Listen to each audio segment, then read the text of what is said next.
view, and then I'm going to share my screen. Here we go. Yes, allow. Okay, what's going on here? Why am I seeing this? That's not what I'm supposed to be seeing. Hang on a second, guys. Good. Go back. Why am I seeing workplace? Okay, that's being recorded. Oh, that's weird. How do I get out of this? There, okay. So you can't see Can you the, just can you just select the PowerPoint? that's what I was trying to do, and it took me to that stupid, let me go back into here again, say share again. PowerPoint, there it is, share. There we go, that time I got it. I don't know what happened last time.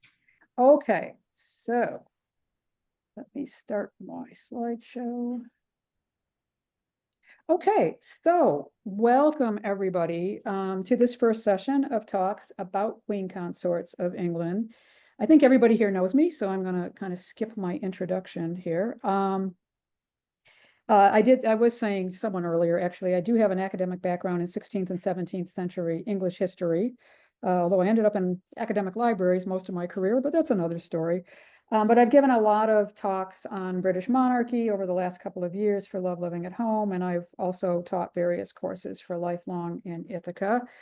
Now, with a few exceptions, why did I decide to do this? Well, with a few exceptions, most of these talks have focused on men because the vast majority of monarchs in Britain have been male.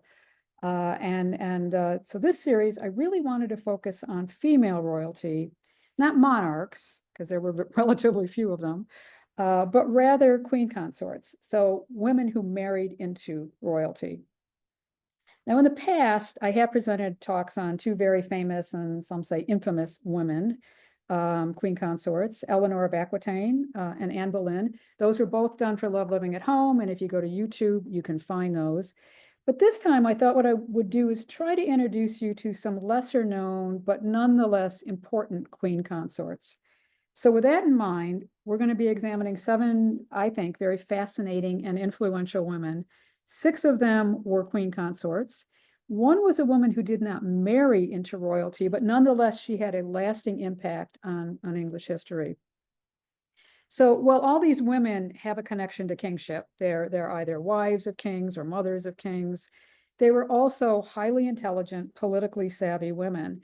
So, to kind of attach their identity only to kingship really diminishes their own distinct personalities and characters. So what I'm hoping to achieve in these talks is to bring these individual women sort of out of the shadow of their male relatives and kind of place a spotlight on their own unique qualities. Now, we can't deny that the seven lives we're going to be looking at, they've all had an impact on the reigns of their husbands. Sometimes they've acted as regents. Sometimes they've overseen the kingdom in the minority or the absence or the disability of a monarch. We're going to be looking at a Tudor queen consort who collaborated with a noted Tudor composer, Thomas Tallis, who is now considered to be the father of English church music. She collaborated with him to create a piece of music to serve as a propaganda piece against the French at a time when France and England were feuding. We're going to look at a queen consort during the Stuart dynasty who basically acted as a de facto arms dealer for her husband during the English Civil Wars. And we're going to be looking at another queen consort. Well, she was still Princess of Wales before she was queen consort. She spearheaded the first smallpox vaccination trials in England in 1722. And of course, all these women had an important role in raising and shaping the character of royal children, and in many cases, fighting for their children's right to the throne. So they all kind of have that in common. So the overview will be, these will be slide lectures like I always have. There'll be time for questions and answers. I do encourage people to ask questions, and you can do that either by typing your question in the Q&A box at the bottom of the Zoom screen, or I'll leave some time at the end if you have questions. If I can't answer a question, I'll get back to you the next week with a question. And then finally, I try to also give you some supplemental materials. So I throw around a lot of names, a lot of dates, a lot of things going on. So I try to give you a list of who we're talking about and also just a couple of reading suggestions if you feel like digging deeper into these, because all of these are really a flyover. In 90 minutes, less than 90 minutes, you can't really delve too deeply into some of these topics. So I like to give you extra material if you want it. Okay, so that's kind of the course overview. And then I want to talk a little bit about the outline, who we're going to be talking about. So how I decided to do this was I broke it down. It was somewhat arbitrary. I kind of hit on 6, 7 weeks, decided on 7 weeks.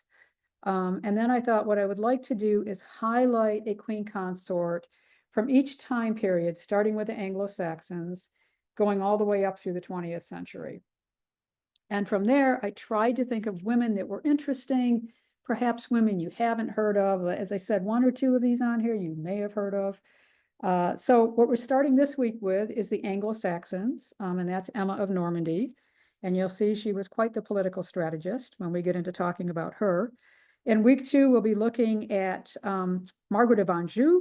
That's the Plantagenet period of history, specifically from the House of Lancaster, and she was one of the key figures in the War of the Roses. So we'll be talking, that's the only time we'll kind of get heavy into war and battle dates, unfortunately, but you can't avoid it because that's what Margaret's entire life was wrapped around. Week 3 is our only non-queen consort. This is Margaret Beaufort.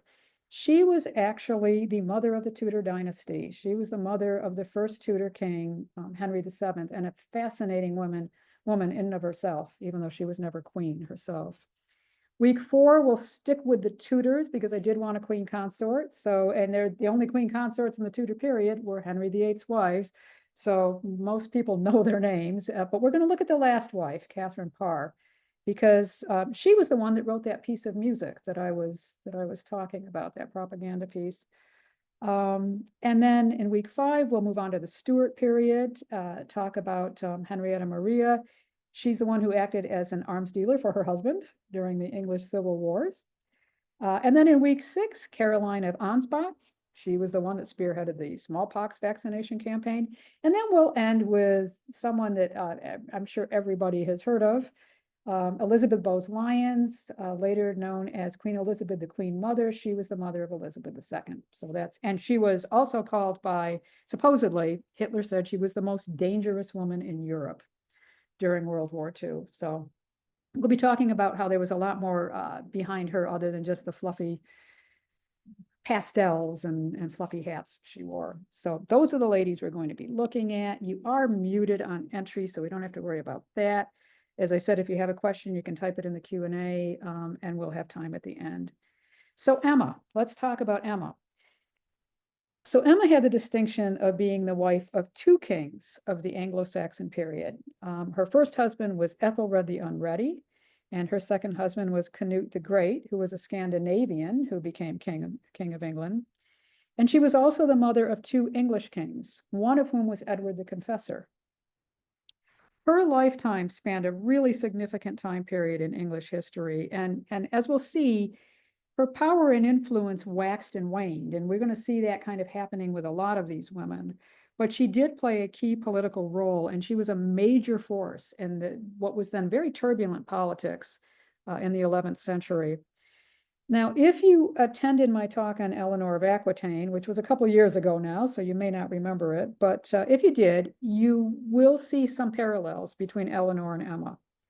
Because like Eleanor, Emma was not English born. She came from what is now France.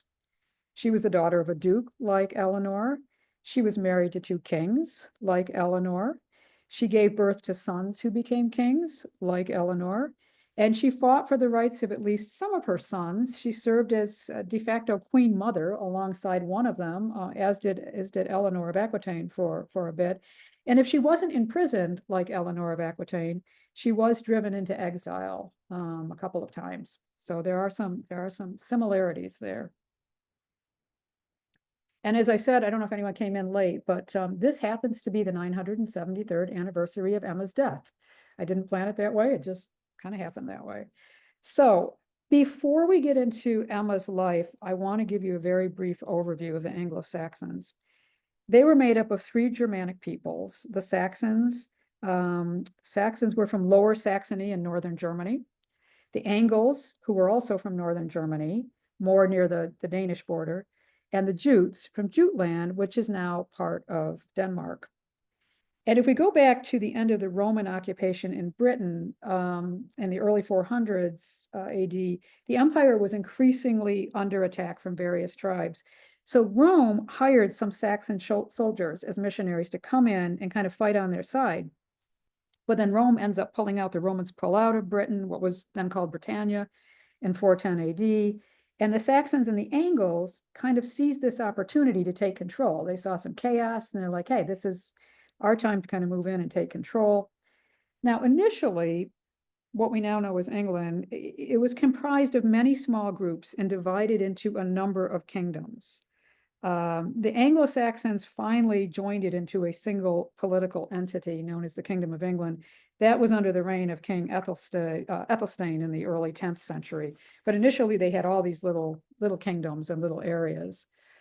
They had many run-ins with Viking invaders, as we'll see later. And they really did, though, the Anglo-Saxons did remain the political dominant force until Harold II was killed by the Normans at the Battle of Hastings in 1066, when we saw William the Conqueror come in. So they were important for quite some time. Now, Anglo-Saxon women of the 10th century obviously did not hold significant power. But this woman's kind of interesting, and I did want to point her out. The only one we know to have ruled in her own right was this woman, Ethelflaed. She was known as the Lady of the Mercians, and she reigned from 911 until her death in 918. She was the eldest child of King Alfred of Wessex, later known as Alfred the Great. You may have heard of him. Her father made an alliance with a neighboring kingdom of Mercia. So again, all these little kingdoms, if you think of the United States, each state being its own little kingdom. So next door was Mercia, and her father, Alfred, said, okay, let's make an alliance. Mercia was overseen by a guy named Ethelred, not Ethelred the Unready, a different Ethelred. He was the Lord of the Mercians. So Ethelflaed and Ethelred married, and this kind of strengthened the bond between these two kingdoms. When Ethelred died in 911, Ethelflaed became the ruler of the Mercians in her own right. And she went on to actually expand her territories to the north, to the east, to the west. She led armies into Wales and into Northumberland. So she was fighting against the Welsh and she was fighting against the Vikings. And she actually expanded her territory as far north as York. And how do we know about this? Well, her achievements are recorded in the Mercian Registry, which is part of the Anglo-Saxon Chronicle, which is where we get a lot of our history from this time period. Now, some historians think that her military campaigns were coordinated to help her brother. She had a brother, Edward the Elder, and he was king of Wessex. But other times it would appear that she had been acting independently on the behalf of her own area. So her reign was really unusual because, look, we don't see this kind of attitude toward women, that women are allowed to be rulers at this time. And according to Ethelflaed's father's biographer, he talked at one point in her father's biography, he said, West Saxons do not allow a queen to sit beside the king, nor to be called a queen, but only called the king's wife, because of a certain obstinate and malevolent queen from Mercia who did everything she could against her lord and whole people. Now, we don't know who this biographer was referring to, but again, the fact that you couldn't even be called a queen next to your husband, the king, says something for Ethelflaed, how much power that she had. So we have two depictions of Ethelflaed here, actually three. The one in the middle is not quite contemporary to her, but from the Middle Ages. But the one on each side, I wanted to point out, the statue on the left is at Tamworth Castle in Staffordshire. It dates from 1913, and it commemorated the 1,000 years since the building of the castle mound that Ethelflaed built. And it depicts her with her nephew, Ethelstan. He became the first king of England. So if we kind of zoom in here, you can see he's the one that became the king of the United England. And then on this side, on the right, this one's quite funny, actually. This was installed in Tamworth in 2018. Yeah, 2018, because it was the 1100th anniversary of Ethelflaed's death. And this one's kind of funny because if you come out of the train station in Tamworth, it's in the roundabout, the traffic circle. So it's sitting in the traffic circle. You see it as you walk out of the station, and it's basically The joke is she's pointing people toward the town center.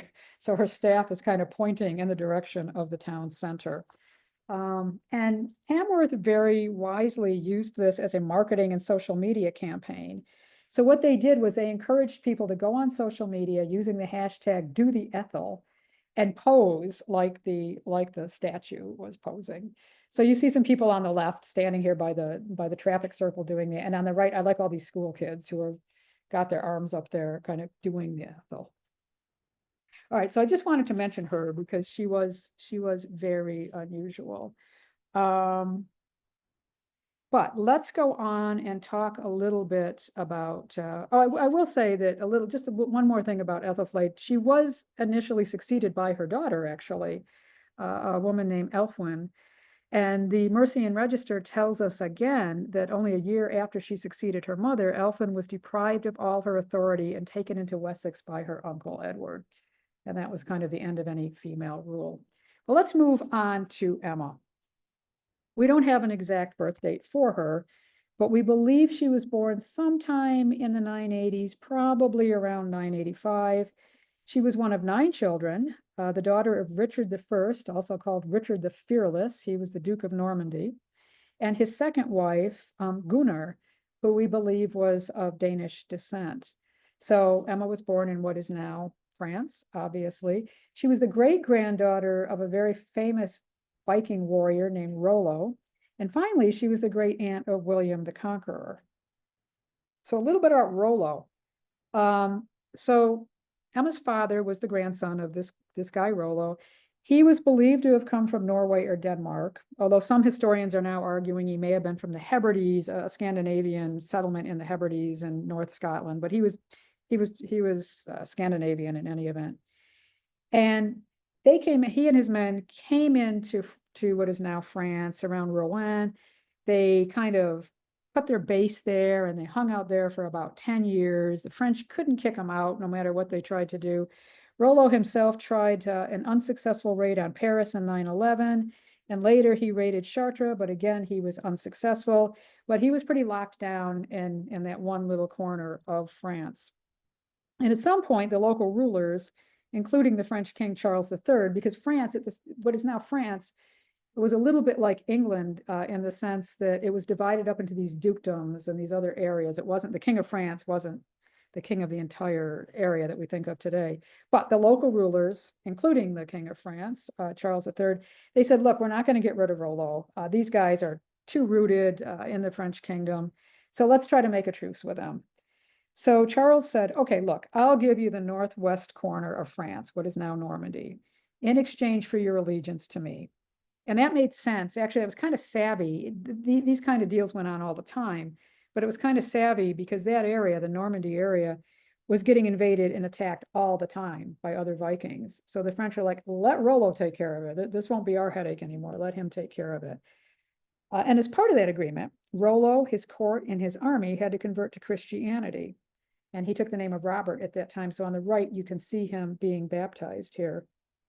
Now, Rollo's alliance to the king didn't require him to renounce raiding territory outside of Charles's jurisdiction. So there's still a lot of land in what we now know as France. And so he continued to act as a Viking chief. He carried out expeditions.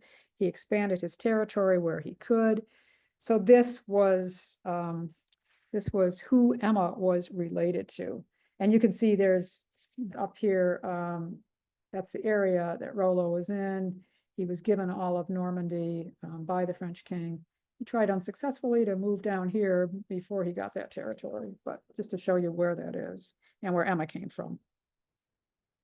Emma's father, he was an only child when his father died. And at the time, the French king then, Louis IV, took Emma's father into, in quotes, protective custody because Louis tried to steal Normandy back. He wanted Normandy back.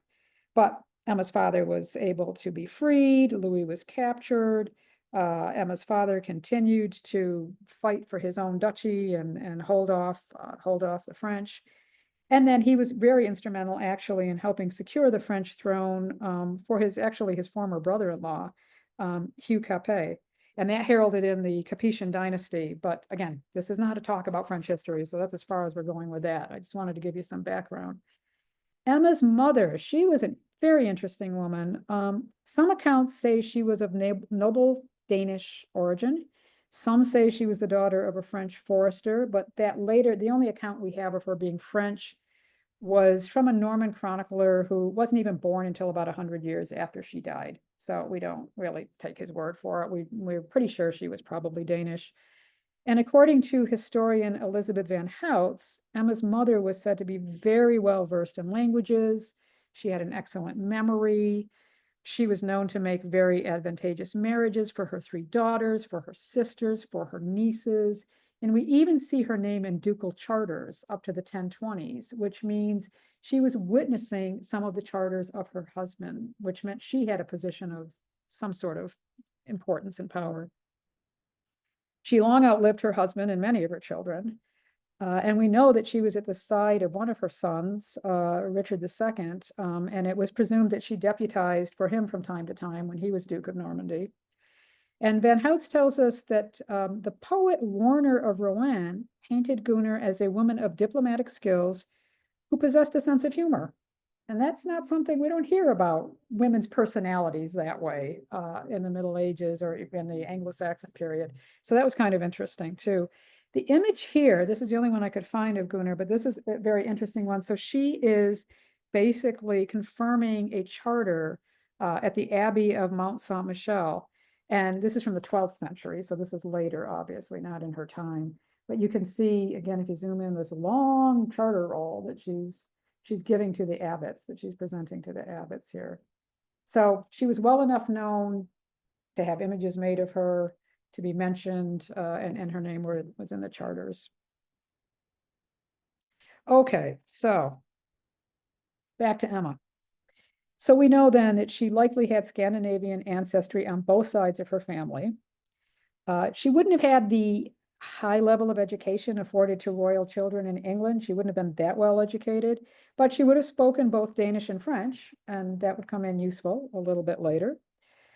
Now, in 996, when she was probably around 10 or 11, her father died, and her brother became Richard II, Duke of Normandy. And then a few years later, in 1002, Richard II sent Emma to England to marry this guy, King Ethelred the Unready. Ethelred had 2 reigns in England. He reigned from 978 to 1013, and again from 1014 to 1016. And he was given the name Unready. That meant poorly counseled, basically. And we're going to see why. Well, basically, because he couldn't keep Viking raiders out of England. As I said, the Vikings kept coming in. Ethelred was not very good at negotiating with these guys, making treaties with these guys. He just couldn't keep them out. Emma was probably in her late teens when she came over to marry Ethelred, and he was 33 years old. So there was a bit of a gap between them. He'd already been married at least once. He had several children. And while it was common at this time period for English princesses to cross the channel to marry French or German rulers, it was very rare for an English ruler to take a non-English wife. Later, this became much more common after William the Conqueror, but at this time, it was pretty much unheard of. In fact, the last instance of this happening before Ethelred's marriage to Emma was nearly 150 years earlier, when Ethelwulf, the king of Wessex, married Judith, who was then the king of France.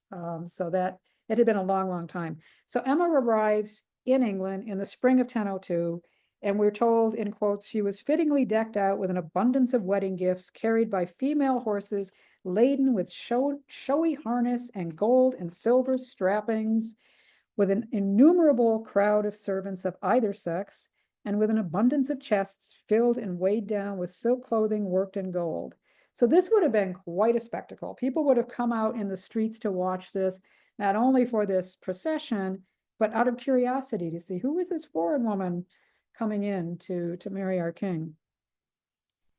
As with most royal marriages, this was a political and a strategic one. So the goal here was strengthening ties between England and Normandy. As I said, Ethelred had a hard time keeping these Viking raiders out. He was getting under attack all the time. And he actually accused Emma's brother of sheltering Viking forces. And he said, you're letting these Vikings stay in Normandy. It's really easy for them to cross the channel and come over and invade us. So the marriage was kind of a way of buying an alliance between England and Normandy. And in fact, Emma was given the nickname the Peace Weaver because it was thought that her marriage would weave these two kingdoms together and bring peace to England. But as we're going to see, it didn't quite work out that way. In fact, the same year that Emma and Ethelred were married, Ethelred carried out the St. Brice's Day massacre. And this was an incident in which Ethelred decreed that on St. Brice's Day, which was November 13th, and this was in 1002, all Danes living in English territory should be killed. Now, this was an interesting move because actually there was quite a sizable population of Scandinavians living in England by this point. They'd been around for about 100 years. And much in the same way that Charles III of France had ceded territories to Emma's great-grandfather Rollo, giving him Normandy, English rulers had made treaties with invading Vikings to give them territory, mostly in the east, what is now East Anglia, and in the north. And those areas were called Danelaw, and they were part of, part of that area. And Danes and other Norsemen were thought to be, by this time, really kind of well integrated into English society. A lot of them had converted to Christianity, and even their native tongue, Old Norse, wasn't that dissimilar from Old English. So they had pretty well integrated. So and you can see here on this map, this kind of shows you. So there's the Danelaw area where the Danes, where the Scandinavians were living. And then this is English territories, Anglo-Saxon territories, and then the Celtic lands.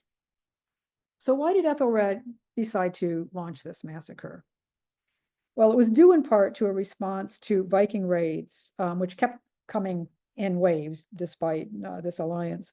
And what would happen is the Vikings would come in and they would demand Danegeld, which was a type of protection money to keep them from invading. So it's kind of like the mafia saying, I won't burn down your, your store your restaurant, if you pay us to protect it for you.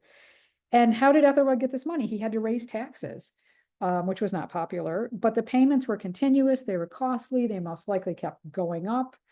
So that didn't make him happy. Another reason for the king's decree may have been because Ethelred had hired Viking chieftains to act as mercenaries for him, but some turned against him to join the invading raiding parties. So when the parties came in to raid, they turned their back on the king and joined the Vikings.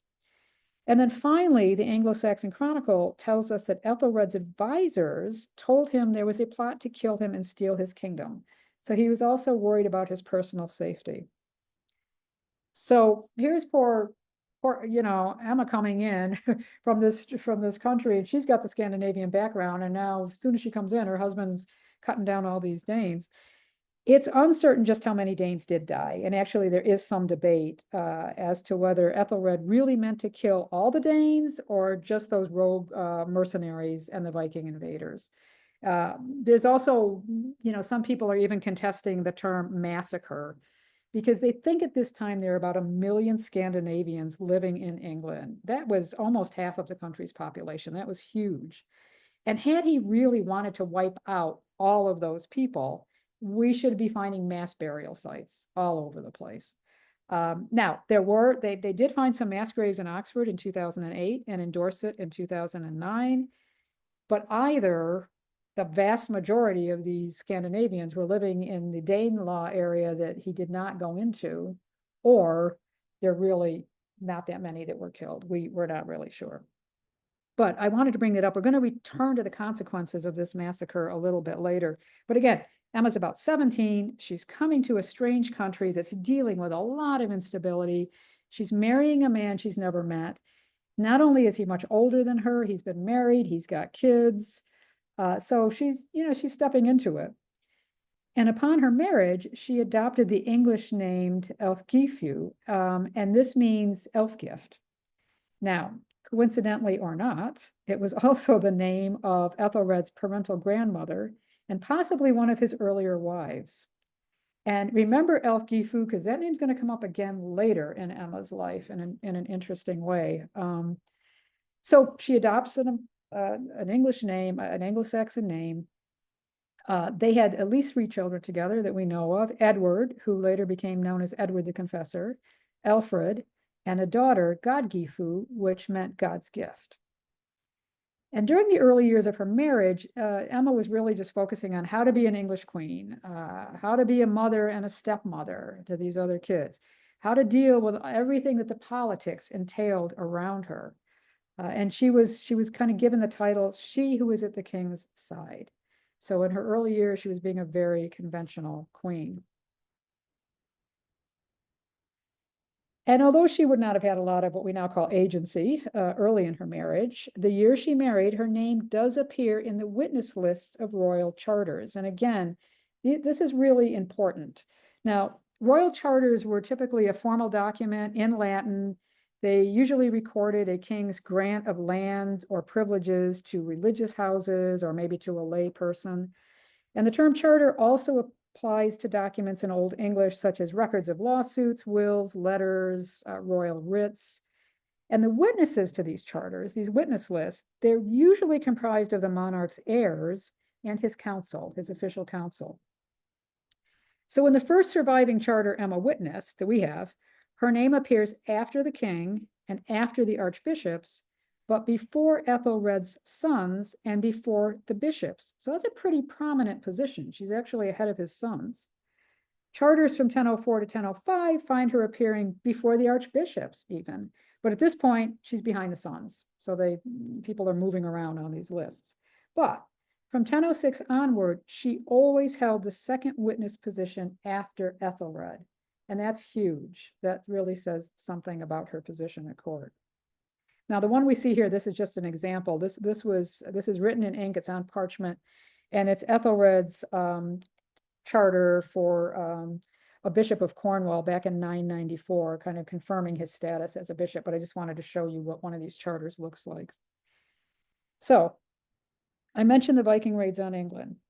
They did not subside after the English-Norman alliance, as I said. We talked about what happened with the St. Brice's massacre. There was even a raid. There was a raid in Exeter by the Danes in 1003, and it was blamed by one chronicler on one of Emma's French servants. So as early as the time Emma's becoming a queen, her foreignness and her allegiance to her new country are already kind of seen as suspicious to some people. It's questioned by some people. So talking about the Vikings and the Anglo-Saxons, this period of ongoing instability is one that I refer to in my History of London course as the Anglo-Saxon Viking tango, because basically there are constantly shifting power dynamics between these two groups. And suffice to say, it was a very, very chaotic time. So in 1003, I think the gloriously named Sven Forkbeard, who you see on the right here, he was the king of Denmark. He invaded England. Now, supposedly, this was in retaliation for the death of his sister and brother-in-law during the St. Brice's Day massacre. And as with all the past Viking raids, Ethelred had to pay off Sven to leave the country. And then we see these off and on raids continuing until 1013, when Sven invades again. This time he forces Ethelred and Emma and their children into exile into Normandy. So they go fleeing back to Emma's home territory in Normandy. So Sven becomes king, but his rule of England is very short. He dies only 5 weeks later. After all this back and forth, the guy dies 5 weeks later. But he's succeeded by his son Canute. Now Canute himself goes back to Denmark after King Ethelred returns to the throne in 1014. So Canute goes back to Denmark. Scandinavia, he's actually overseeing 3 kingdoms, but he goes back to Scandinavia to try to rally some more forces to come back to England. So for a short period, Ethelred is back on the throne. But Ethelred's second reign was a short one too, because he died a couple of years later, and he was buried in the old St. Paul's Cathedral. So we see him succeeded by Edmund II, known as Edmund Ironside. He was given this name because of his valor in resisting the Danish invasion led by Canute. He was Ethelred's son by his first marriage, so not by his marriage to Emma. So Edmund succeeds his father, but only a few months later, Canute returns. Now, initially, Canute and Edmund sign a treaty, and they say, okay, the reign of the kingdom is going to be split between the two of us. Canute, you're taking the north. That's where most of the Scandinavians are. I'm going to stay down here in the south. That's where most of the Anglo-Saxons are. But then less than a month later, Edmund himself dies. So that leaves Canute as the sole ruler. And poor old Edmund, actually, I should say young Edmund, he wasn't that old. He was only in his 20s at the time of his death. This poor guy might be best known for being the king who was supposedly killed on a toilet.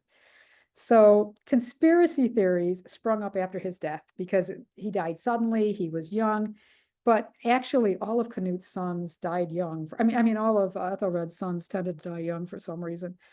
So these conspiracy theories grew up out of this. They said, oh, but sudden death was not that unusual in the 11th century either. But one of the rumors that stuck in these conspiracy theories was that Edmund was assassinated while he was answering the call of nature. Now, this makes for a very amusing story, but we can't find it recounted in the most well-known chroniclers, so it's probably just a myth. But nonetheless, the history geeks out there from the Anglo-Saxon period love talking about Edmund Ironside dying on a toilet seat. So poor guy is gone. That's him gone. One chronicler in the 11th century alleged that Queen Emma agreed to have Edmund and his brother Ethelstan killed in exchange for Canute's guarantee for her safety. But again, this chronicler who said this, he had later was found to have many factual errors in his accounts.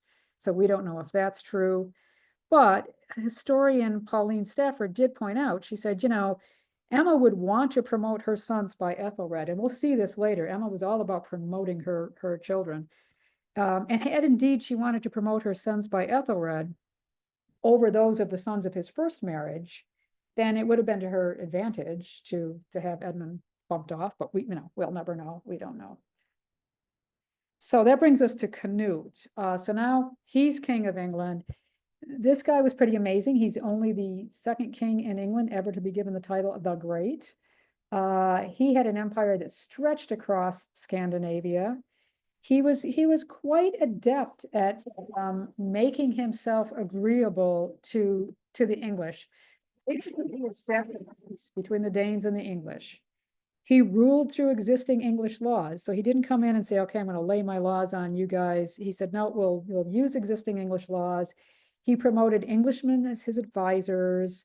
He actually declared himself a Christian. He became a Christian. So he did everything in his power to be as English as he could be, in this society. So Emma, she had gone into exile in Normandy with her children, as I said, before Ethelred the Unready came back. There's some debate over whether she stayed in Normandy when Ethelred came back or if she came back to England with Ethelred. Some accounts say she came back to England with Ethelred, and then after his death, she went back into exile in Normandy with her children once Canute succeeded.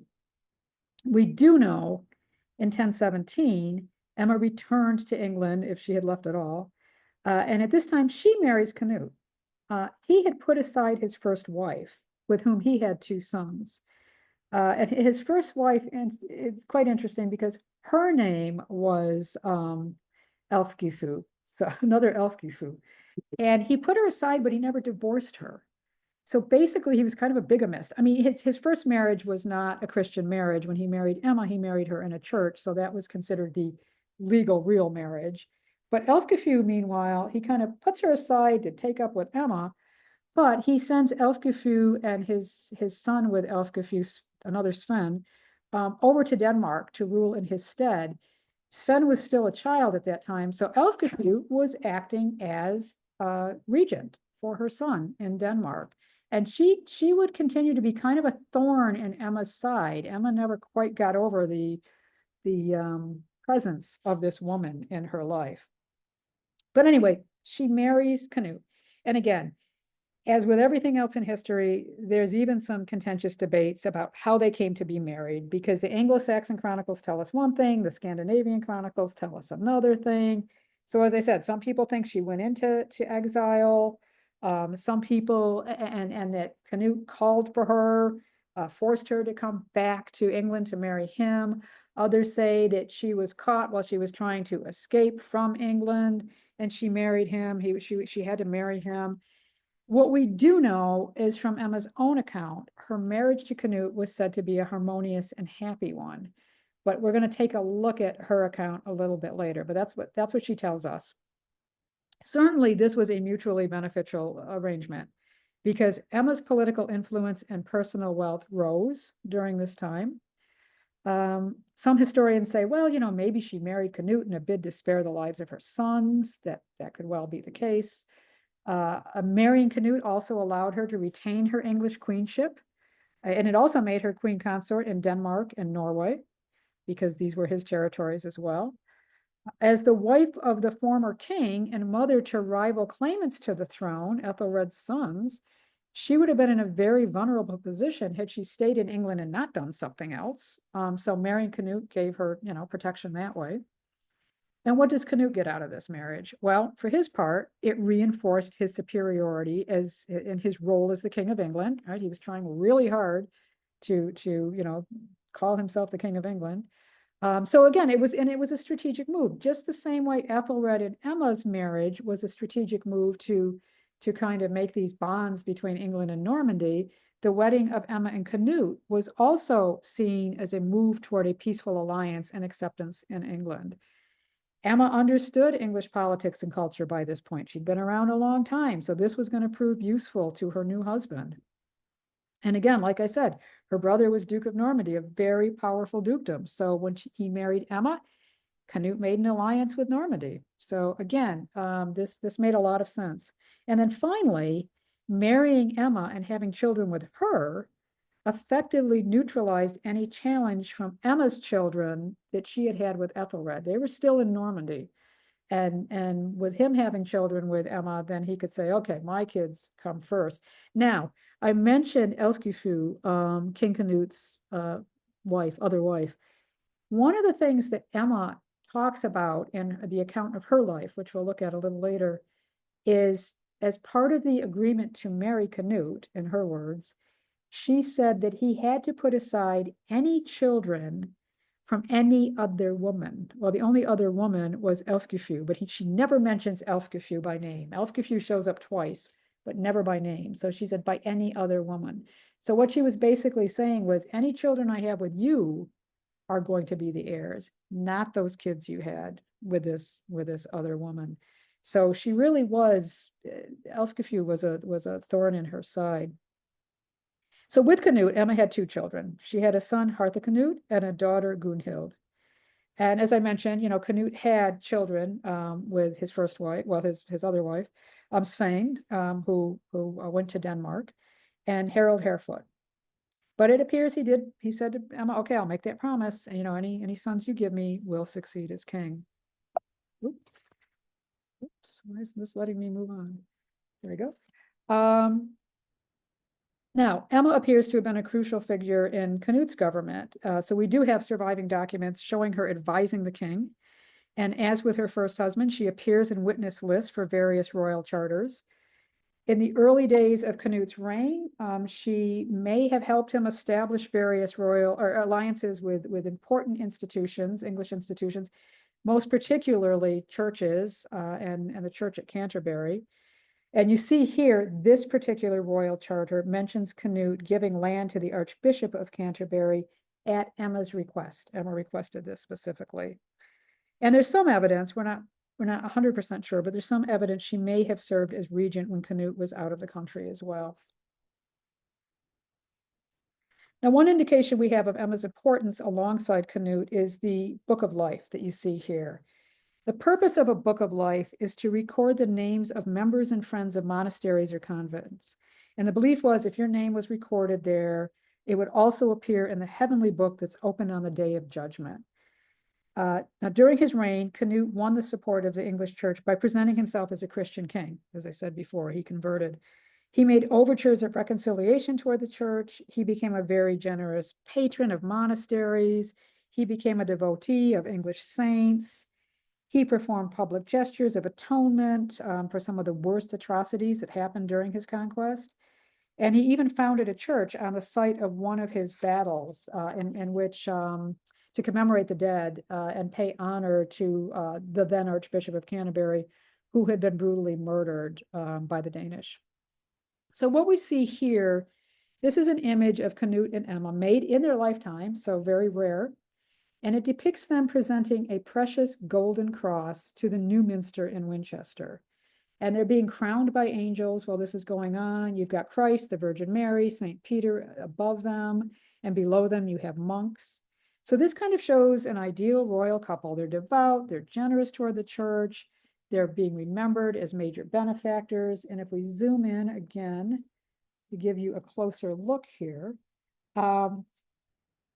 historian Pauline Stafford, pointed out that this image could be viewed simply as a dutiful wife alongside her husband. So you got Emma over here on the left and Canute on the right, obviously. But you can also look at this in a different light. So Emma she's not holding the cross. Her hand's not on the cross like Canute's is, but she's reaching toward it. So the implication could be that this is a gift from both of them. And Stafford also points out, and this is very important, Emma's at the same size as Canute in this image. I mean, she's a little bit shorter than him. She's a little bit down there, but she's basically the same size. Size is very, very important in 11th century, 12th century, even 13th century imagery, because basically it's an indicator of how important you are in this particular image. So the more important you are, the larger you are. The less important you are, the smaller you are. So if we go down, you can see, they're pretty much the same size. These monks down here look tiny in comparison. And interestingly enough, Emma and Canute are kind of the same size as the Virgin Mary and St. Peter and Christ too, which I think is kind of interesting. But anyway, she's the same size as her husband, so that's showing something. So this also, you could see like there's an angel putting a veil over Emma's head. This may allude to her Christian marriage to Canute, again, different from his marriage to Elfgifu, which was not a Christian marriage. So she wanted to make that contrast, perhaps, between this earlier union that he had. And this is, again, what's really interesting about this. This is only one of two contemporary images of Emma that we have. And it's the only surviving manuscript image of Canute that we have. So it's quite interesting. Now, Canute dies in 1035, and he was buried in the old. Sorry, Deb, can I Yep. ask a quick question about that last image? Sure. Wouldn't there be some significance about the angel having her hand on Canute's crown? I mean, isn't that? Yeah, that's also just another way of saying he has been ordained by God to be king. That he has been blessed by God to be king. So Okay. yeah. So she's kind of placing, I mean, he was already king, at this point, but it's like she's placing the crown on his head, or blessing the crown, if you will, just to say, and she's pointing up. You can see their fingers pointing up, right? So Yeah. they're pointing toward Jesus. Yeah. I have a quick question too on that picture. Yep. The writing, okay, so Canute King, and this is Elfgifu here? Yes, yep. Okay, and what Yep. about the stuff that's right under the cross? I can't really figure that out. Reagan, that's Regina is queen. Oh, okay. I'm not sure what the IV, maybe that, yeah, I'm not sure. Okay. Elfgifu, this is still her name kind of coming over from here. So Elfgifu, I guess. I'm not sure what that is, but this is Regina, which means queen. Okay. And that's Canute Rex King. Yeah. Yep, that's what those mean. Okay, so Canute dies. He's buried in the old minster at Winchester. Winchester was actually the traditional capital of the kings of Wessex at this time. And so this is where Canute held his court. It was a very important royal and ecclesiastical center. And again, he wanted to be seen as being a royal patron of the city. And he wanted to use this base to emphasize his relationship with the Anglo-Saxon establishment and kind of portray himself as a Christian ruler in the West Saxon tradition that was going on at this time. Canute and members of his family were buried in that cathedral. That kind of revived a tradition of royal burials at Winchester that went all the way back to the 7th century. So again, he's trying to be seen as an English king. Now, Emma had links to the city going even further back than this. She was given a substantial holding in the center of Winchester, which is where this photo was taken, by her husband Ethelred the Unready. This was known as the Manor of God-begot.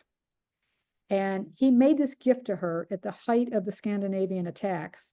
So he may have intended this as a safe haven for her to go to, because Winchester was a enclosed city, a walled city. Her manor was situated on what is now the High Street, the main street in Winchester. So it was also lucrative for her because she could rent out some of these, some of the land, some of the buildings and things to get some money. So it was a lucrative contribution to her revenue. We don't know if Emma even lived in this manor during all of her visits to Winchester, or if she stayed in a royal palace. And today I think there's a pub or a restaurant or something on part of this site.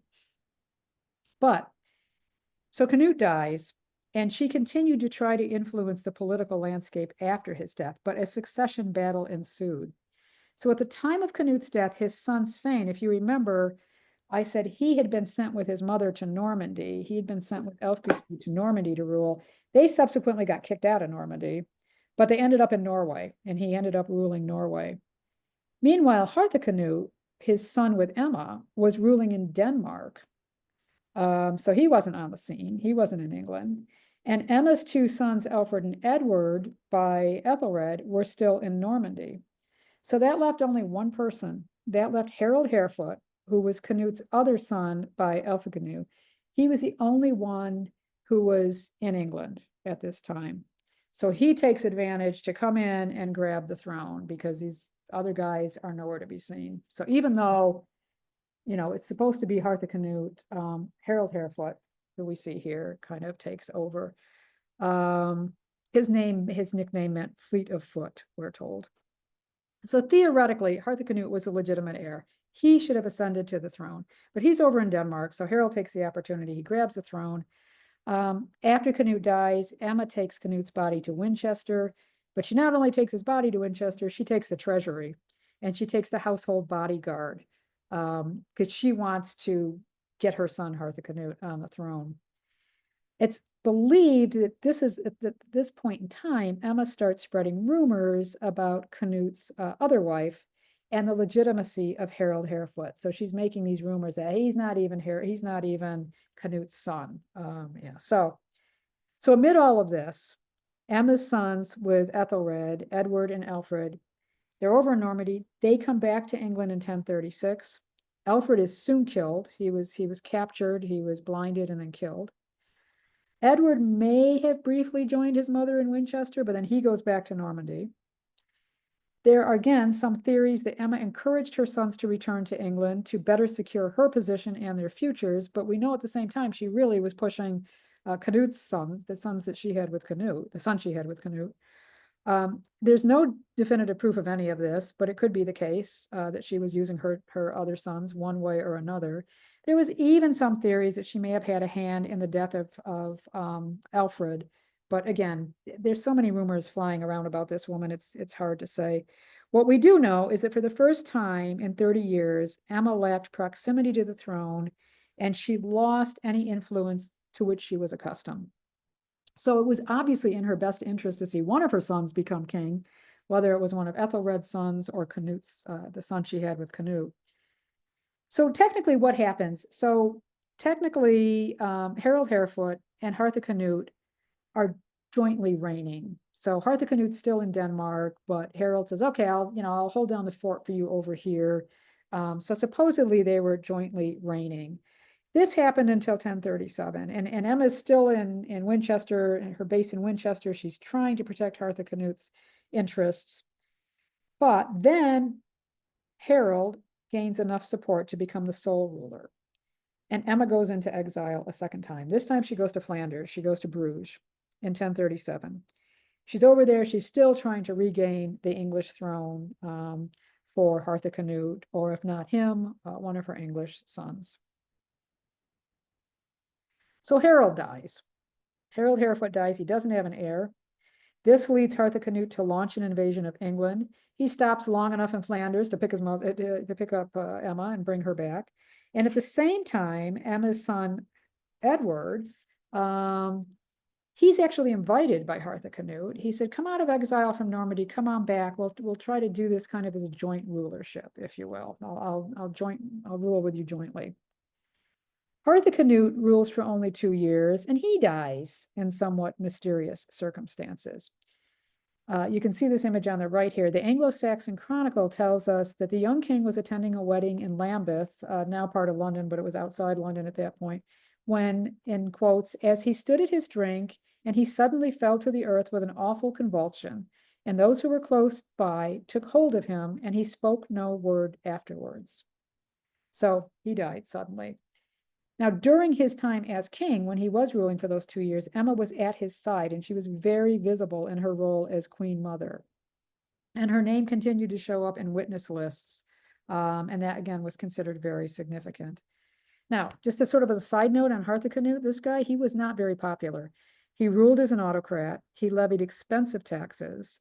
He obviously held a grudge against his predecessor, Harold Harefoot, because several months after Harold's death, Harthacnut had his half-brother's body exhumed and beheaded and then thrown into the Thames. So he was not the most popular guy. But it was during Harthacnut's rule that this incredible manuscript was composed. And basically, this is Emma's voice speaking to us across the centuries. And this is really unique, particularly for this time period. This is why we know so much about her, at least her side of the story. Now, Simon Keynes, who is Professor Emeritus of Anglo-Saxon Studies at Cambridge University, said that this document represented, in quotes, the triumph of literary artifice over historical truth. So this is the praise of Queen Emma. It was commissioned by Emma herself. It was penned by a Flemish monk in France between 1041 and 1042. And it begins, "May our Lord Jesus Christ preserve you, O Queen, who excel all those of your sex in the admirability of your way of life."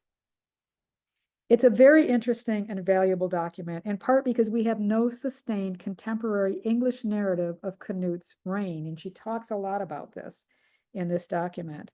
But as can be implied from Professor Key's description, this is not a straightforward account of Emma's life. It's rather an undisputedly biased account of the period between the conquest of King Sven Forkbeard in 1014 and the reign of Emma's son, Harthacnut, who died in 1042.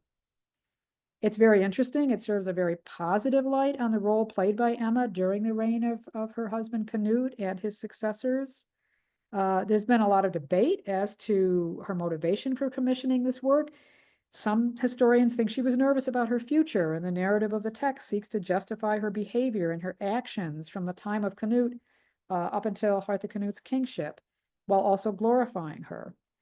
Others, particularly historian Sven Corner, he argues that this work was a way of Emma asserting her son Canut's sole right to the throne, while at the same time trying to undermine her son Edward as a claimant. So she was playing one off the other, kind of favoring, again, her son by Canute over the other. What this document does, is it describes a loving relationship between Emma and Canute. It portrays an image of the queen at the height of her political power. And we do know, her partnership with Canute was undoubtedly the pinnacle of her political career, if you could call it a career. Now, there are different versions of this manuscript, so this is kind of interesting. So in the one we're looking at here, and the one I'm referencing, King Ethelred was written out of this story totally. There's no reference to Emma having ever been married to him. And other details were manipulated as well. So it suggests that Harold Harefoot was not the king's son. As I said before, she's going after Elfgifu and saying, he wasn't the king's son. And it vilifies him, particularly his involvement in the murder of Emma's younger son, Alfred, with Ethelred. Harold was complacent in that. Meanwhile, Harthacnut is portrayed as an obedient son and a worthy king, and he's very generous because he's sharing power with his brother Edward. Simon Keynes again points out Emma commissioned this work after returning from exile and being restored to a prominent position beside Harthacnut and Edward. And to bolster her reputation and position, she had to highlight her connection to Canute and ignore her earlier marriage to Ethelred at this point. After Harthacnut dies, there was a new version of this document that came out, this time representing Edward as the rightful king and celebrating Edward's status as the son of King Ethelred. So suddenly Ethelred's back in the picture again. So as Keynes says, it was a blatant attempt to rewrite a story which had itself already rewritten history. That revised edition, that newer edition that mentions Edward, that was only discovered in 2008. It's now in Copenhagen. Now, with this, we have our second contemporary image of Emma, and here she is. This really says a lot. Now, this one is about 20 years after the first one. In this case, Emma is portrayed with her two sons.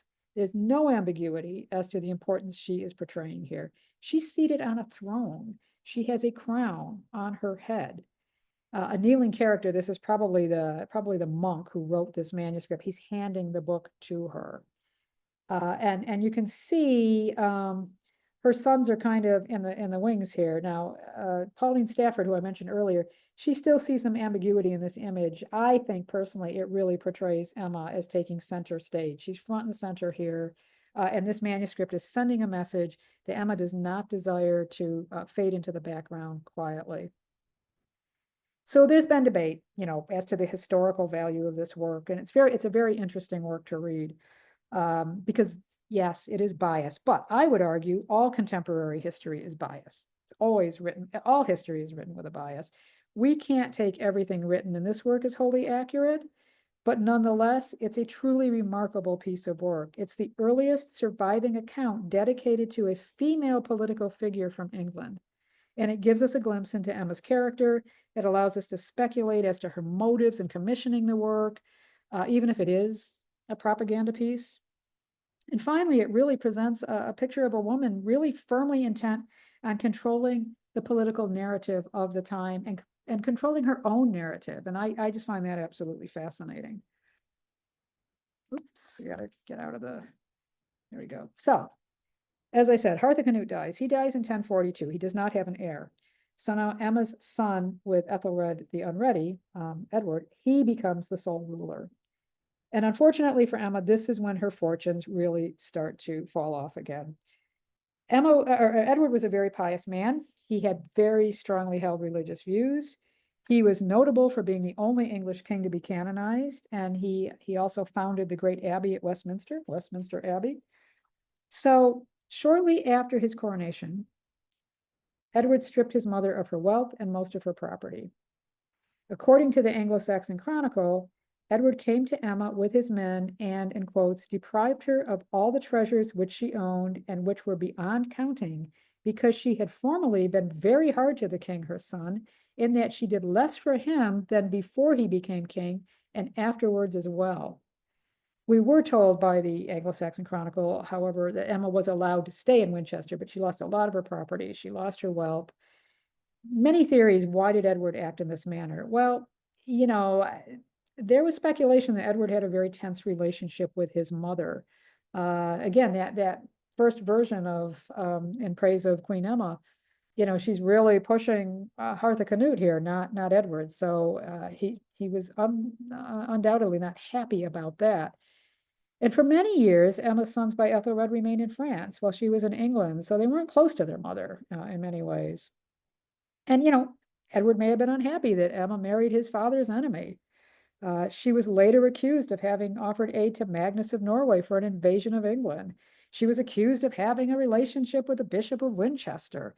Again, a lot of these things are just pure speculation. We see this with medieval women all the time, with queen consorts, so we don't know. We do know that Emma appears to have witnessed one charter near the start of Edward's reign, but most likely he was in his 40s. He probably didn't want mom looking over his shoulder, and she probably wanted to stay involved because she'd been involved most of her life, and he probably kind of wanted her out of the way and wanted to be able to rule on his own. So her political influence was reduced. She was relegated back to being a widow. Edward was ruling independently. She did eventually regain some position at court, but certainly not with her former status. Emma died of an unknown cause on this day in 1052, March 6, 1052. She was buried next to Canute and their son Hartha Canute in Winchester's Old Minster. On the right-hand side, you can see these paving stones, this sidewalk. This is kind of outlining where the Old Minster was. At the time Emma died, there was both an Old Minster and a New Minster. They stood side by side. So the artist rendering that you see here on the left of your screen, in that rendering, the Old Minster is on the right and the New Minster is on the left. So again, we know that Emma was a great patron of both the Old and New Minster. She's remembered for this. She made gifts jointly with Canute, but she also made a lot of gifts on her own behalf, including on her death. She left an estate from Hampshire. She left part of her manor of Godbegot. She didn't have a lot of land left, but what she had, she was giving away to the church. And she made a gift to the New Minster as well. So we know she was very generous. And the anniversary of her death was observed at both minsters throughout the Middle Ages and was commemorated in the cathedral with gifts to the poor. So after Winchester Cathedral, that's what the New Minster was later named. It was consecrated in 1093. The Old Minster was demolished, and the skeletal remains of that church were moved to the new cathedral. In 1158, a group of royal and episcopal remains were reburied in lead caskets near the high altar. And at that time, unfortunately, the bones were intermingled. So one chronicler said, he said, kings were mixed with bishops and bishops mixed with kings. And I point this out because Emma's bones her remains have an interesting story in and of themselves. So in 525, these mixed up remains, were transferred to 6 mortuary chests. And they were painted wooden caskets used for the safekeeping of the remains of these pre-conquest Anglo-Saxon and Viking kings. You can still see them today in Winchester Cathedral. I just got a book actually on, an archaeologist wrote a book about these bone chests and what they found in them. And the book is called Bone Chests, and it's by a woman named Kat Jarman. And I just got it. I haven't started it yet, but I'm very anxious to get started on it. So they were moved to these painted mortuary chests. But in 1642, during the English Civil Wars, the cathedral suffered damage when Oliver Cromwell's New Model Army attacked Winchester because it was a royalist stronghold at that time. And as they did in London at St. Paul's Cathedral, the army showed disdain for this cathedral, for Winchester. They stabled their horses in the nave. They fired their guns at royal statues. They pulled down these mortuary chests, including the one containing Queen Emma, we believe. They smashed the medieval glass windows with the bones from the chest. So they really wreaked havoc, basically. The bones were later collected and once more placed in the chests, but they were now totally out of order. In 2012, the conservation of the mortuary chests began, and that's part of what this book talks about. And this led to the opportunity for scientific analysis of the contents for the very first time. So in 2015, there was a collaboration with the Radiocarbon Accelerator Unit at the University of Oxford. And they said, yes, indeed, these bones were from the late Anglo-Saxon and early Norman periods. And the findings confirm that the bones date to the same periods as the names on the chests. So there were 8 kings, 2 bishops, and 1 queen. In 2019, a team from the University of Bristol said that among these 1,300 bones mixed up in these chests were the remains of a woman who matched both the date and age of Emma. And we have no records of other women of a similar status being buried during this time. So the last I heard, there was DNA analysis going on, but that was a while ago. So I've got to follow up on that or see if this book mentions it, because I'm not sure what's happened with that DNA analysis at this point. And then that same year, 2019, Winchester Cathedral opened a permanent display entitled Kings and Scribes, The Birth of a Nation. So you can go in and see that. You can see the mortuary chest. You can see the display. And part of the exhibit includes a glass case that encloses a 3D print of the bones of what they believe to be Queen Emma. Okay, so what was Emma's legacy? Well, much of what we know about her comes from these contradictory English and Scandinavian narratives, somewhat scant, including the Anglo-Saxon Chronicles. And in the Anglo-Saxon Chronicles, her life is really framed in family roles. She's portrayed mainly as a queen consort and a mother. But as I said, in addition to those works, we do have the piece of work she commissioned herself. And William of Malmesbury, who was a very accomplished historian, he lived from 1080 to 1143. He painted a very nuanced and complex portrait of Emma. It's his belief that Canute married her, as I mentioned earlier, to cement relationships with the English, because she was already, a queen consort before her first husband's death. So if this thesis is correct, this means that Canute recognized the importance of Emma in England itself, that she was giving him some legitimacy. On the other hand, Malmesbury also portrays Emma as someone who was she never fully became English, and he said she was never really close to her first husband. In fact, he goes on to suggest that Emma transposed her hatred of Ethelred to her sons by him. So again, a very complex character, at least as she's portrayed by men, and in this case, a man who was born almost 30 years after her death. So all we could do with these contemporary or near contemporary records is to try to pull out the essence of the woman from these narratives and decide for ourselves what we think we see. Now, many historians say her best known legacy is her Norman link to William the Conqueror, she being his great aunt. And this goes back to some chroniclers, including a 12th century historian who argued that her marriage, Emma's marriage to Ethelred, meant that the Dukes of Normandy could make a hereditary claim to the English throne. They said, hey, we actually have a claim. We're not coming over as, conquering this. And he said, from this union, the Normans were justified according to the law of peoples in both claiming and gaining possession of England. Although queen consorts of this period could not realistically hold a great deal of power, we know that Emma must have been involved in politics on both sides of the English Channel and Scandinavia. Now, she may not have been as well known a queen consort as someone like Anne Boleyn, the second wife of Henry VIII, but she was nonetheless an important example of an ambitious, and I mean that in the best sense of the word, early medieval woman. And this is why I included her in this series, because I just find it absolutely fascinating, again, that she not only, had an important place in both her husband's courts, but that she also grabbed control of her own narrative, of her own story. And that is something we never see that. So I found that, especially in that time period. So I found that fascinating. And with that, I'm going to stop my screen sharing and turn on my camera and see if there are any questions or comments. And if you're muted, you'll have to unmute yourself because everybody was muted coming in. Yes. Okay, so when William came over to claim the throne, my understanding was that he had been promised the throne, and then Harold grabbed it. But was his claim done through Emma? Well, not exactly. I mean, by the time he was claiming the throne, they could, I don't think he ever, as far as I know, he never hearkened back to Emma was my great aunt, and therefore I think they could use that as a justification if they wanted to, but you're right. There was some debate as to William was promised the throne. No, he wasn't promised the throne. No, he was promised, so it was in part a conquest, quite frankly. But there was, unwritten things saying that, yes, he was promised the throne.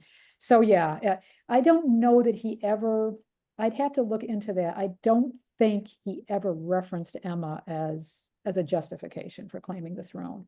But they could certainly point to that if they wanted to say, look, and someone may have, a chronicler may have someplace, or it may have shown up in early records someplace. But as far as I know, William himself didn't make that claim, but I'm not, don't quote me on that. I'd have to look that up. Yeah. Thank you. Yep. Deb, Yep. Deb, the pictures that you showed, the drawings of the old and new minsters, it looked like the new one, if I heard you correctly, the new one was smaller than the old one. Well, the new one has been vastly expanded since then.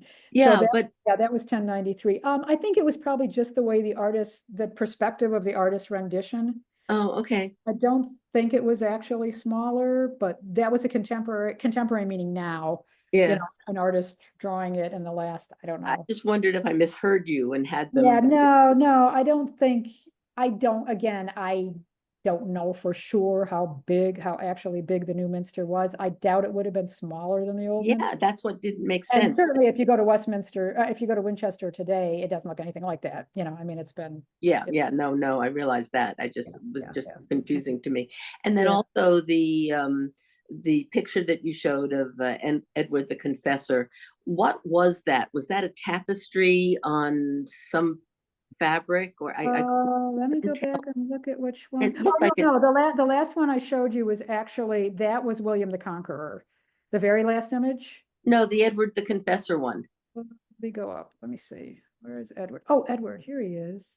Yeah, that was, Is that that it? was a It looks like tapestry. needlework. I couldn't tell though. Yeah, that was a tapestry, and I don't know, I'd have to see where I got that from. I don't remember.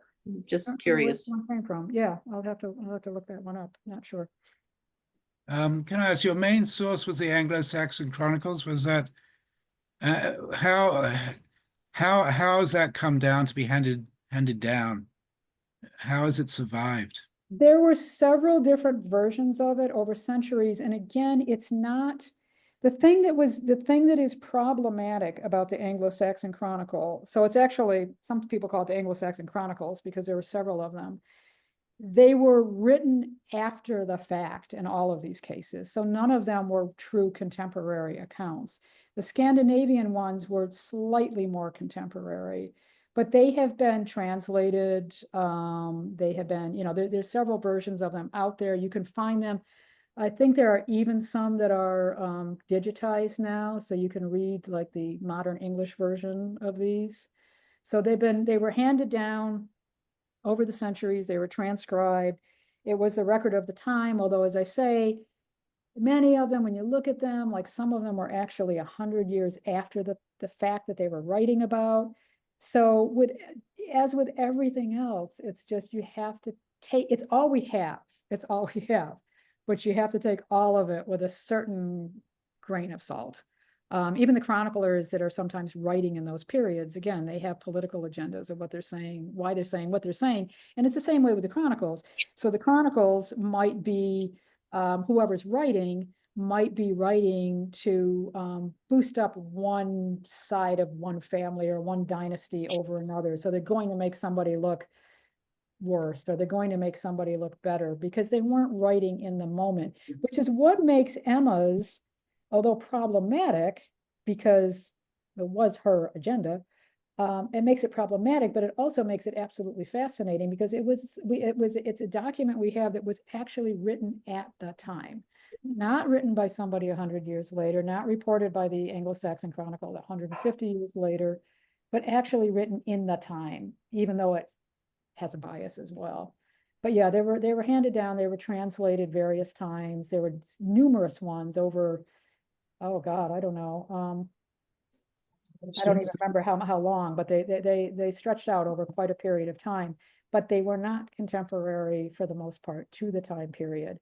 So you always have to kind of keep that in mind, which is why I said I would never have made it what we now call a public historian, a popular historian, because those people sell their books commercially and they'll say, this is what happened and this is how it happened. And I'm always saying, we don't really know. I'm kind of wishy-washy because I'm like, I don't want to say, I can tell you what this said, but this isn't necessarily the truth. But taking a position sells books. It's the best we know. And in this case, particularly for the Anglo-Saxons, it's all we've got. That's all we've got. That's what we've got to work with. So yeah, that's what we've got. So but the earliest versions were written when? About 1100 then? I think there were some a little earlier than that. I think there were, let me see if I can, I'm trying to remember when the first one was. Let me see if I can find the first one. Earliest. What does it say? According to,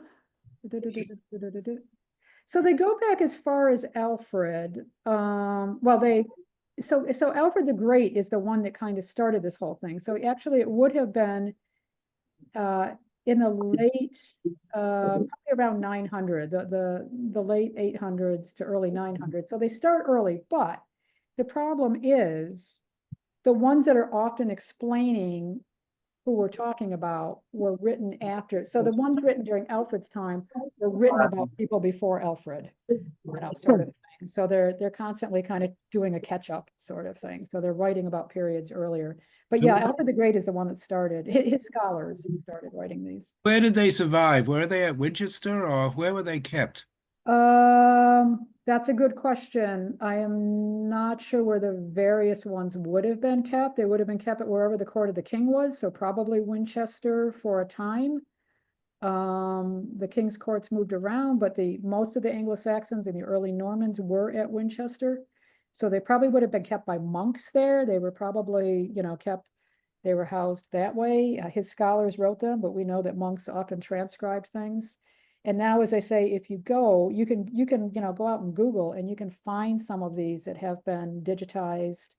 You can find PDFs of them and things like that, of different iterations of them. Was Geoffrey of Monmouth involved in this at all? Yes, he was. Yep. He was one of the writers. Yes, yeah, of one of the iterations. Yep, for sure.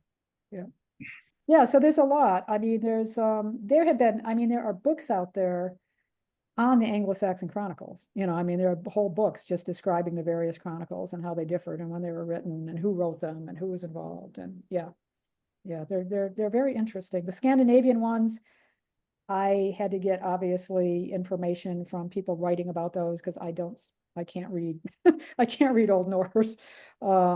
Even the Anglo-Saxon is hard to read. I can read Middle English, but even that's I'm very, very, very rusty on. So it's a totally different language basically. But so I can't speak to how accurate the Scandinavian ones are. But obviously they would also have their own slant versus the Anglo-Saxon ones. But yeah. Yeah, Yeah, so if you're interested, I can get you, Bruce, the title. I know that there's a book out there, at least one book out there on the history of the Anglo-Saxon Chronicles, and I can pass that along to you. Oh yeah, that'd be interesting. Okay, let me chase that down because I know I've seen it, but okay. Yeah. Jeff, I was interested in the just in the pictures as and the documents. I mean, were those documents in Carolingian minuscule? Oh, good question. That's a very good question. No, I don't believe they were.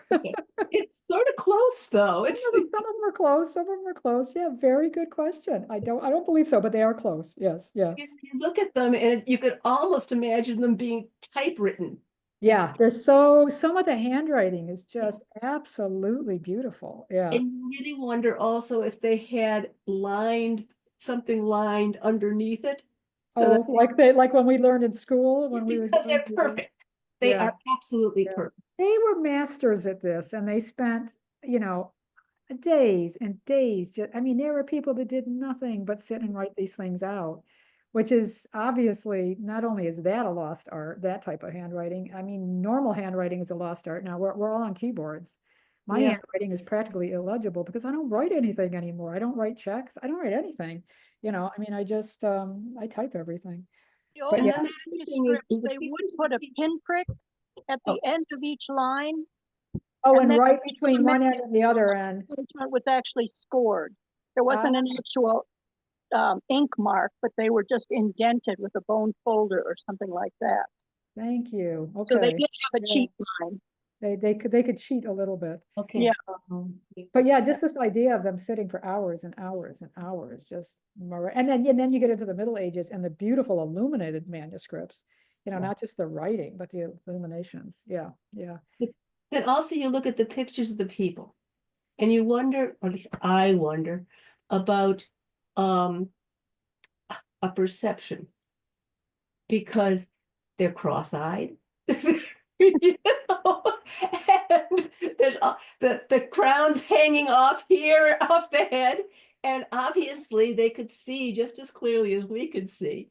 And it's It was a stylized art has always been somewhat stylized. So if you look at like the Byzantine art, if you look at Byzantine art and you look at saints from that time period, paintings of saints from that time period, they're extremely stylized.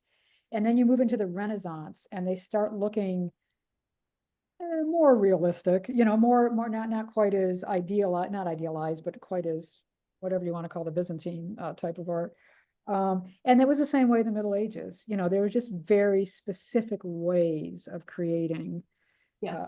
art at that point. Yeah. You didn't get the real, you really didn't get until, one of the reasons I love Hans Holbein, who was a court painter in Henry VIII's court, was because I can look at those, I'm fascinated by that man. I can look at his portraits of people in the Tudor court, and they come to life off you can see the real person there.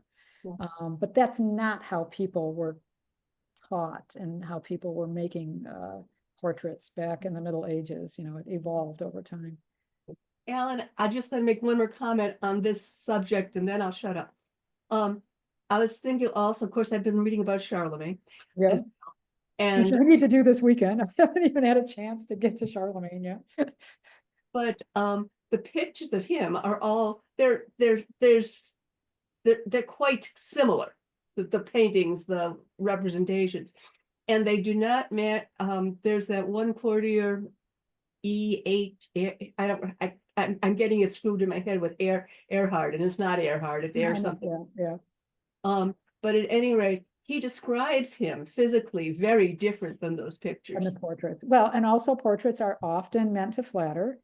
They're often not from the exact period that you're seeing them.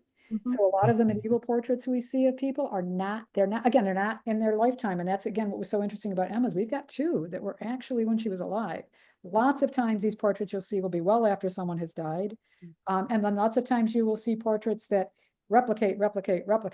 And you Yes. see that a lot in the Tudor period, where you'll see 7 different versions of an Anne Boleyn portrait, that someone else has done, basically copying the last one. But yeah, and they're often meant to flatter. So, Alan, you had a. Yeah, so this is an elaboration of an earlier question of Kathy's that you answered.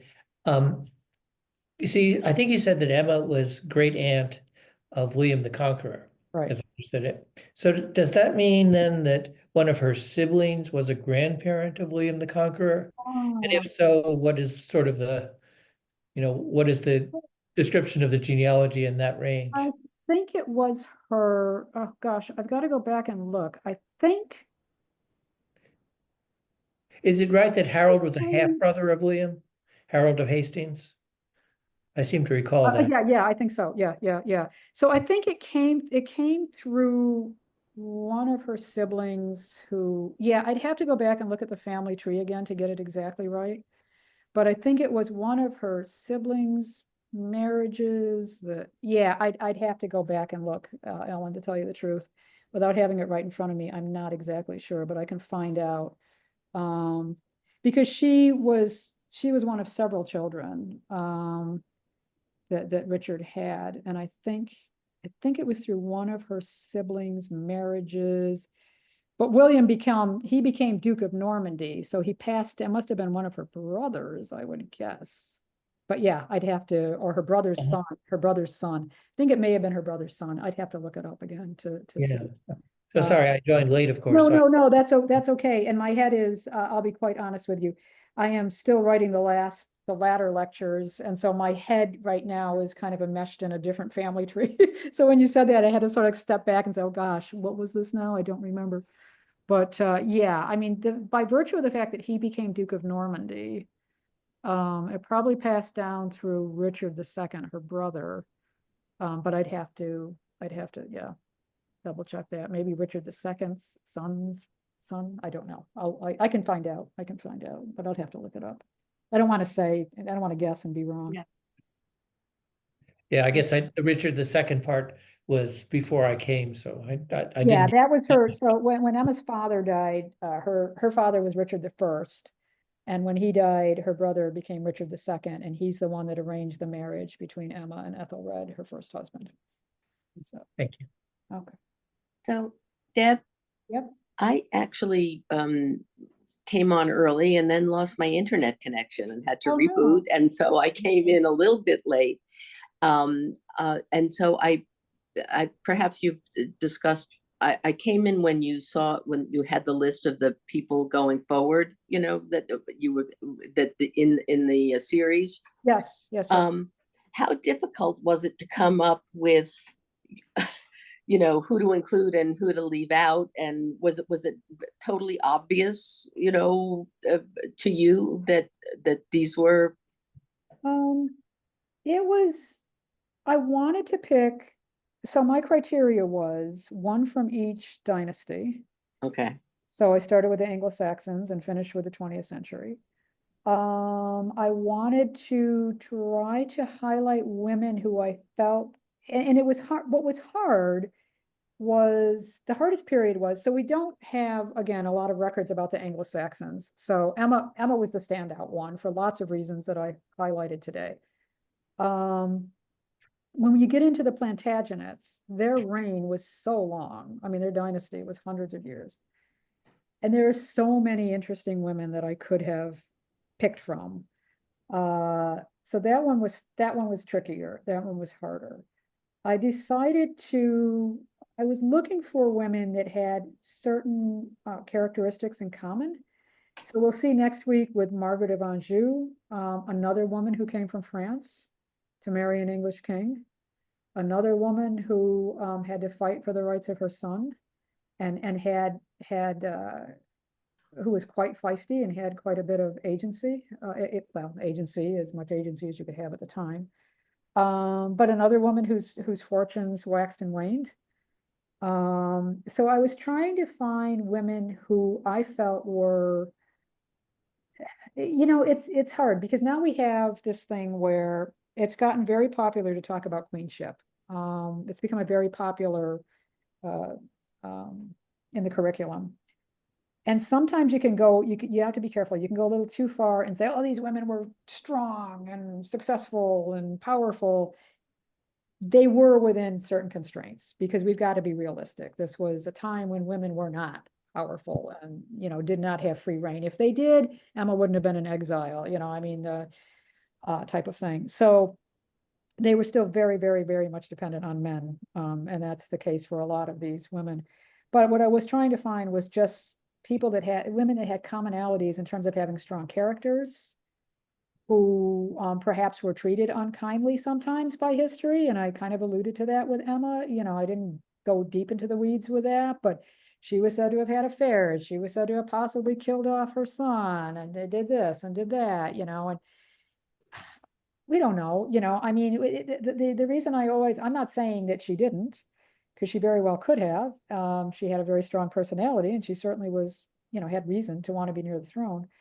But at the same time, we hear these stories again and again and again, as we will see, with various, particularly queen consorts through history, that they were unfaithful, that their kids weren't the king's kids, that, you know, this happened, that this happened. And it gets a little wearisome. You know, I mean, after a while, you're like, oh, these women couldn't be like this. Come on. You know, and I'm not saying they say this about all the women.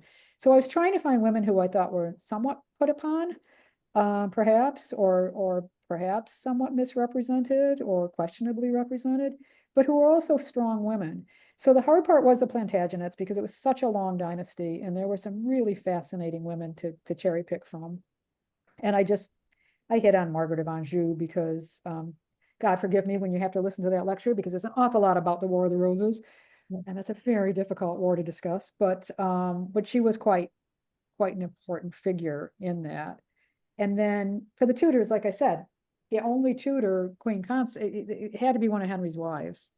And in that case, it was either going to be Anne of Cleves, but she was around for such a short time, only 6 months.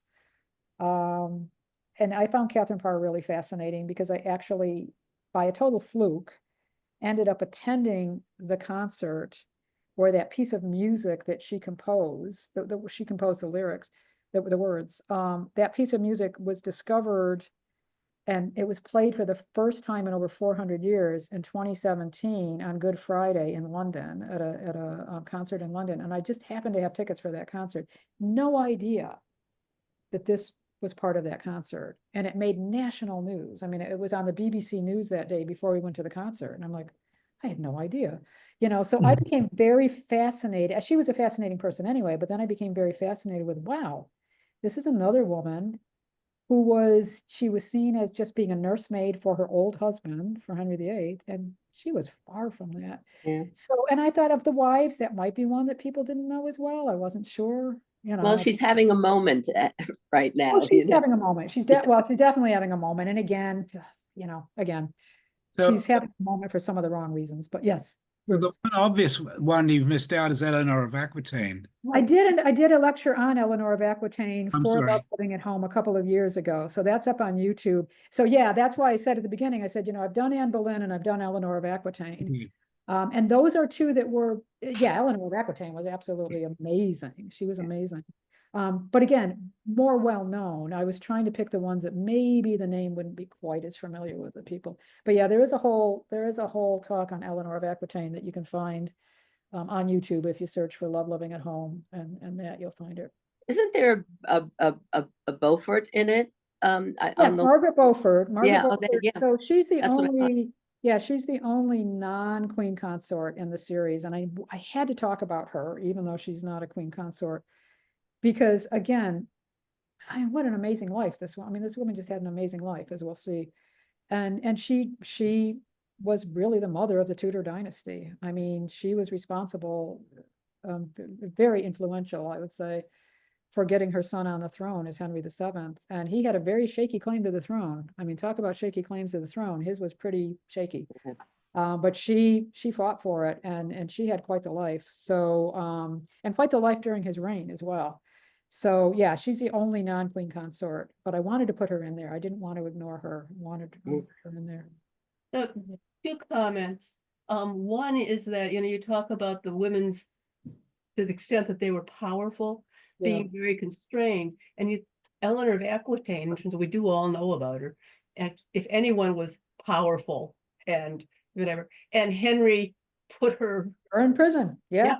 So- Yeah. Okay. No, I mean, Yeah. you have power is narrowly defined in these times. But nonetheless, they did influence, I mean, they were influential. And so just as in the past, they got very much written out of history or sidelined, or demonized for being, Eleanor of Aquitaine supposedly poisoned Henry's mistress, and blah, blah, blah. I mean, so they're frequently demonized or just sidelined. And now what we have to be a little bit careful of is, now that it's become so popular to talk about them, which I think is great. I'm glad people are talking about queenship, but you can veer a little bit too far to the other side and say, they controlled everything. It's like, no, let's be a little realistic. They didn't control everything. You got to keep it within the constraints of when they were living. But yeah, all fascinating women. So so I could have picked 100 different. Yeah, and I'm sorry if you went into that in the beginning, because No, I didn't say why. I said I picked the by dynasty, but not necessarily. Yeah. so okay, so Emma was Richard's second sister. Emma was the sister of Richard II. Her father was Richard I, Richard the Fearless of Okay. Normandy, Duke of All right. Normandy. And So then Richard her II father died. Yep, Richard II, one of his marriages was to Judith of Rennes, right. and one of their children was Robert I, who had a irregular union with whoever her name is, I can't read it, Herleva, and that's to William. That's where William came from? Yeah. That's where William came from. Yeah, I thought it had to be through Richard II Yeah. because he did become Duke of Normandy. So Yeah. he's Richard II's grandson. Right. Thank you for looking that up. Yeah. Like Why I you said, don't have to. I never like to say something off the top of my head in case I'm wrong. I always like to verify. Other, Wasn't William the Conqueror also named William the Bastard? Oh, yeah, that's. yeah. Union with Herleva was not regularized. The thing that I really found interesting, and like I said, now I found this article, I want to know more about Elfgifu of Northampton, who was Canute's wife before he married Emma, because I didn't get into this a lot, but boy, she and Emma, I mean, seemed to really have this rivalry going on. I mean, Emma definitely did not like the fact that this woman was floating around and had sons and, yeah, and she was a regent. She was a regent in Denmark. They kicked her out eventually. They didn't like her. They kicked her out. But the interesting thing is, when they kicked Ælfgifu and Svein out of Denmark, they went to Normandy. And the person that they took refuge with in Normandy was Emma's son by Canute, Arthur Canute. Which was very interesting, So yeah, there's a whole other story there that now I'm kind of interested in knowing about. I'm looking at this family tree and the mother of William the Conqueror.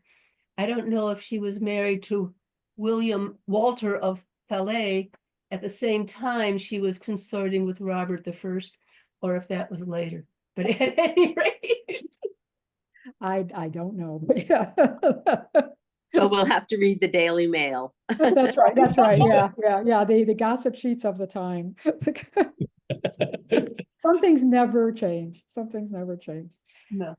These are great, Deb. Thank you so much. You put in so much work, and and I know people click on these. They do, unfortunately, someone clicked on them and stole some content, so. I missed Yeah, that part someone too. someone alerted that to me over the weekend. So we are now they're gonna go on YouTube, but they're gonna be locked down to members only. Because Can you do anything somebody about- actually lifted some stuff and put it on TikTok.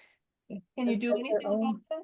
Not really, it's not copyrighted. I mean, I was able to actually get a hold of the offender and threaten to do something, which scared them off enough that you can't really do anything, but people What still. did they do? What did they steal and put on TikTok? They Did they change it in any way, Oh, or? no, they just totally lifted the slides and made their own lecture, but then must have had a transcript of what I said, because this person that told me said some of it was word for word what you had said, and they stole slides from two lectures, older lectures.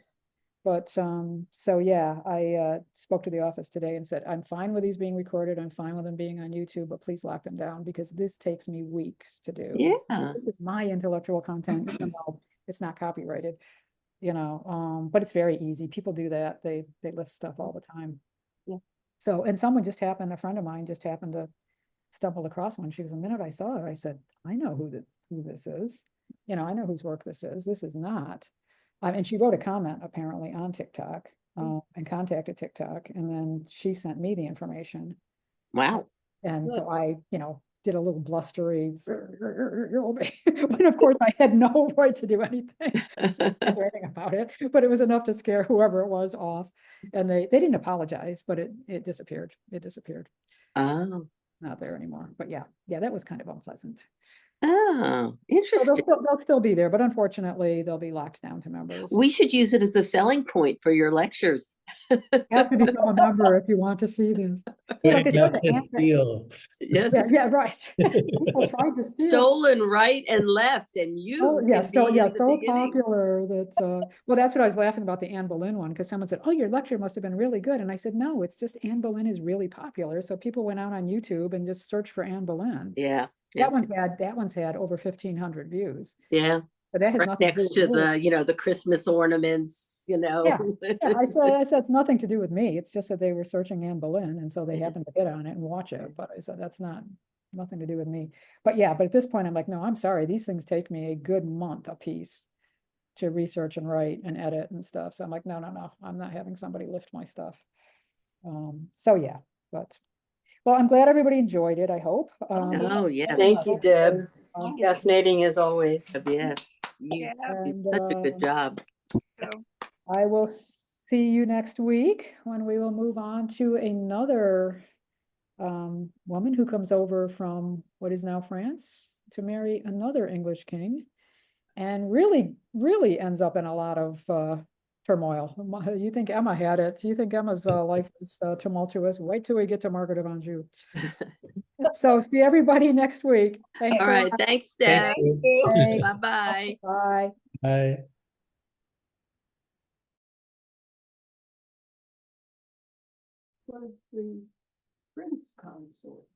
Yes, a prince consort, yeah.